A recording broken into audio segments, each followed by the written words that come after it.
Hai semuanya, kami dari kelompok 1 ingin menjelaskan mengenai asas kewarganegaraan menurut Undang-Undang Nomor 12 Tahun 2006 tentang Kewarganegaraan Republik Indonesia, yaitu asas kewarganegaraan umum dan asas kewarganegaraan khusus.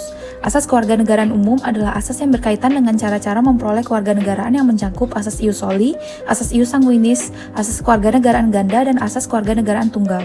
Asas kewarganegaraan khusus adalah asas yang berkaitan dengan pedoman menjalani status kewarganegaraan yang meliputi asas kepentingan nasional, asas perlindungan maksimum, asas persamaan dalam hukum dan pemerintah, asas kebenaran substantif, asas non-diskriminatif, asas pengakuan penghormatan terhadap HAM, asas keterbukaan, dan asas publisitas. Jadi, asas kewarganegaraan umum yang pertama adalah asas ius sanguinis. Asas ini berdasarkan pertalian darah atau keturunan. Contoh negara yang menganut asas ius sanguinis adalah Indonesia, Belanda, dan Jerman. Selain dari sisi kelahiran, penentuan kewarganegaraan dapat didasarkan pada aspek perkawinan yang mencakup asas kesatuan hukum dan asas persamaan derajat. Asas kesatuan hukum yaitu paradigma suami istri atau ikatan keluarga merupakan inti masyarakat yang menggambarkan suasana sejahtera, sehat, dan bersatu termasuk dalam urusan kewarganegaraan. Berdasarkan asas ini diusahakan status kewarganegaraan suami dan istri adalah satu dan sama. Sedangkan asas persamaan derajat yaitu suatu perkawinan tidak menyebabkan perubahan status kewarganegaraan masing-masing pihak.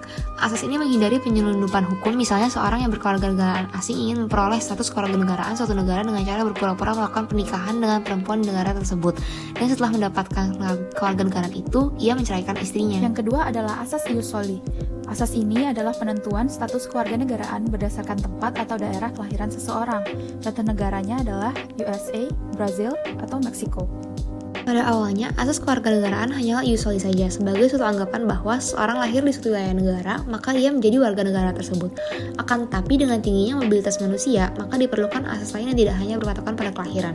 Melainkan, apabila orang tua yang memiliki status kewarganegaraan yang berbeda, akan menjadi masalah jika kemudian orang tua tersebut melahirkan di tempat salah satu orang tuanya. Jika asas ius soli ini tetap dipertahankan, maka si anak tidak berhak untuk mendapatkan status kewarganegaraan bapaknya. Atas dasar itulah maka muncul asas ius sanguinis. Jadi, apa asas kewarganegaraan yang dianut Indonesia? Indonesia menganut asas ius sanguinis dan ius soli terbatas. Berikut merupakan dua contoh kasus untuk menggambarkan asal-usul ius soli terbatas. Contoh kasus pertama, Mina lahir di Indonesia. Orang tuanya berasal dari negara X yang menganut ius soli.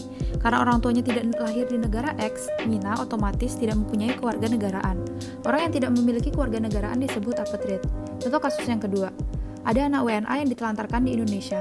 Orang tuanya tidak jelas dan anak ini otomatis menjadi apatrid karena Indonesia menganut ius sanguinis. Selain itu, ada juga bipatrid atau kewarganegaraan ganda dan multipatrid atau kewarganegaraan lebih dari dua.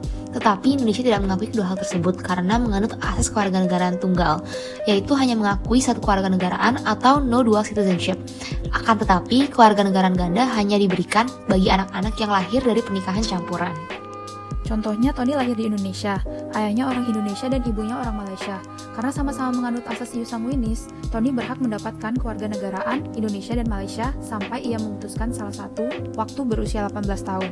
Asas ini disebut asas kewarganegaraan ganda terbatas. Berikutnya merupakan unsur kewarganegaraan atau naturalisasi. Dalam naturalisasi ada yang bersifat aktif, yaitu seseorang yang dapat menggunakan hak opsi untuk memilih atau mengajukan kehendak untuk menjadi warga negara dari suatu negara. Sedangkan naturalisasi pasif merupakan seseorang yang tidak mau diwarganegarakan oleh suatu negara atau tidak mau diberi status warga negara oleh suatu negara. Maka yang bersangkutan menggunakan hak repudiasi, yaitu hak untuk menolak pemberian kewarganegaraan tersebut. Naturalisasi istimewa adalah untuk warga asing yang telah berjasa kepada Indonesia dan menyatakan diri ingin menjadi warga negara Indonesia ataupun diminta oleh negara menjadi warga negara. Contohnya, naturalisasi pemain bola beberapa tahun yang lalu seperti Diego Michels dari Belanda dan Kim Jeffrey Kurniawan dari Jerman dan lain-lainnya. Sedangkan naturalisasi biasa adalah proses naturalisasi yang diajukan seorang warga asing selama bisa memenuhi persyaratan dan prosedur yang harus ditempuh.